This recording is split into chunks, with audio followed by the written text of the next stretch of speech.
प्रयागराज महाकुंभ में 13 जनवरी से संगम की रेती पर कल्पवास शुरू हो जाएगा। यहाँ कल्पवास की शुरुआत से ही एप्पल की मालकिन लॉरेन पॉवेल जॉब्स कल्पवास करेंगी। मीडिया रिपोर्ट्स के अनुसार वे निरंजनी अखाड़े के आचार्य महामंडलेश्वर स्वामी कैलाशानंद के शिविर में रहेंगी। वो 13 जनवरी से 29 जनवरी तक शिविर में रहेंगी। कैलाशानंद के शिविर में 19 जनवरी से कथा शुरू हो रही है। ये कथा की पहली यजमान होंगी। लॉरेन पॉवेल जॉब्स एप्पल के सह संस्थापक स्टीव जॉब्स के निधन के बाद एप्पल की मालकिन है। बता दें, कैलाशानंद जी महाराज ने महाकुंभ 2025 में शामिल हो रही लॉरेन पॉवेल को लेकर जानकारी साझा की है। महाराज जी, आपके शिविर में विदेशी बहुत आ रहे हैं, एप्पल की फाउंडर की पत्नी भी आ रही है, क्या कार्यक्रम है? देखिए, मेरा मानना है कि वो अपना निजी कार्यक्रम से आ रही हैं, अपने गुरुजी के दर्शन करने आ रही हैं। हमारी बेटी जैसी है वो, हमारी बिल्कुल शिष्या तो है, शिष्या बेटी होती है, तो हमारी पुत्री जैसी है वो। हमने उसका नाम कमला दिया है, वो कमला नाम है उसका, हमने उसको अपना गोत्र दिया है और वो मेरे प्रति बहुत स्नेह रखती हैं। दूसरी बार भारत आ रही है, दूसरी बार आज भारत आ रही है और अपने शिविर में निसंदेह वो 1-2 दिन, 3 दिन, 4 दिन, 5 दिन प्रवास करेंगी। उसका निजी कार्यक्रम है, वो किसी प्रकार से इस प्रकार कोई कार्यक्रम अपने पूजन, ध्यान, तप, साधना गुरुजी के साथ हो, उसके जो भी कुछ मानसिक सवाल होते हैं उसका उत्तर पाने के लिए वो आ रही हैं। मुझे लगता है यह परंपरा अनादिकाल काल से, महर्षि व्यासानंद जी हमारे शिष्य हैं, ये अमेरिका से हैं, इनके लाखों फॉलोअर्स हैं, लाखों इनके अनुयायी हैं, लेकिन ये हमारे प्रिय हैं, हमारे अनुयायी हैं। इनको हम निरंजनी अखाड़ा, इनको महामंडलेश्वर बना रहा है।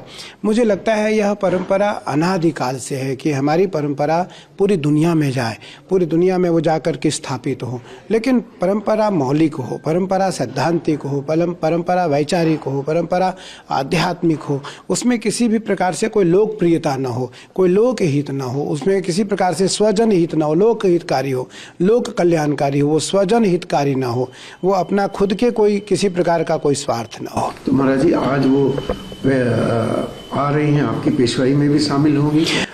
देखते हैं, मेरा प्रयास है कि वो आए, क्योंकि बहुत दूर से आ रही हैं, थक कर के आ रही हैं, फिर भी उसका मन होगा कि हम थोड़ी देर रहें। अगर उसकी इच्छा होगी तो वो रहेगी। मुझे लगता है कि उसको अपनी इच्छा के ऊपर छोड़ना चाहिए, जो उसकी स्वेच्छा हो उसके अनुसार वो आए और नगर भ्रमण करें, वो महापुरुषों का दर्शन करें। और सभी महापुरुषों का मेरा प्रयास रहेगा कि हम अपने अखाड़े के जितने भी महापुरुष हैं उनसे मिलें, उसके साथ मिलें।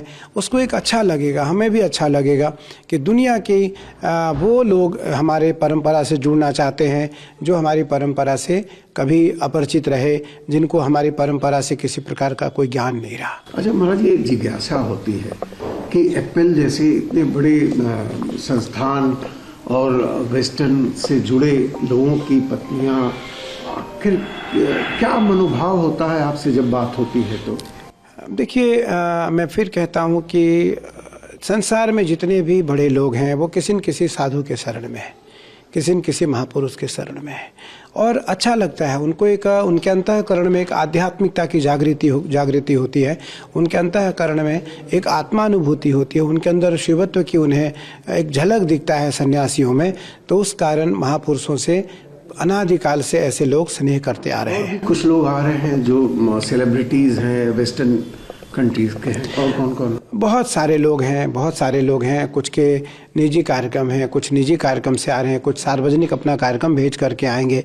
मुझे लगता है सब आए, सबका स्वागत है, कुंभ में सबका स्वागत है। ये तो ऐसी आध्यात्मिक मेला है, आध्यात्मिक मेला है ये, जहाँ संतों का दर्शन करने के लिए, संतों का आशीर्वाद लेने के लिए, संत महापुरुषों का आशीर्वचन लेने के लिए, इनके प्रवचन और इनकी अपनी समस्याओं का निदान करने के लिए देश और दुनिया के सभी प्रमुख लोग इस शिविर में किसी न किसी रूप में, कहीं न कहीं, किसी न किसी शिविर में आएंगे।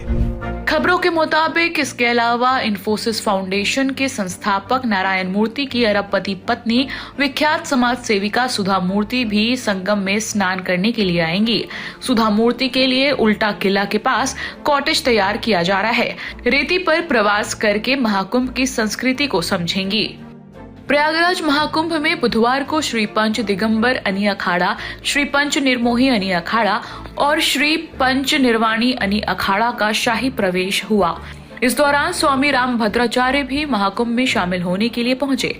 प्रयागराज महाकुंभ मेले से पहले पेशवाई जुलूस प्रयागराज में प्रवेश किया। 4 जनवरी को श्री निरंजनी अखाड़ा के नागा साधुओं ने प्रयागराज में प्रवेश किया। 13 जनवरी 2025 से महाकुंभ शुरू हो जाएगा। 26 फरवरी 2025 को समाप्त होगा। 45 दिन तक ये महाकुंभ चलेगा। प्रयागराज में आयोजित कुंभ में 3 शाही स्नान होंगे। इसके अलावा 3 तिथियों पर स्नान शुभ रहेगा। 14 जनवरी मकर संक्रांति का पहला शाही स्नान होगा। इसके बाद 29 जनवरी मौनी अमावस्या और फिर 3 फरवरी बसंत पंचमी को शाही स्नान होगा।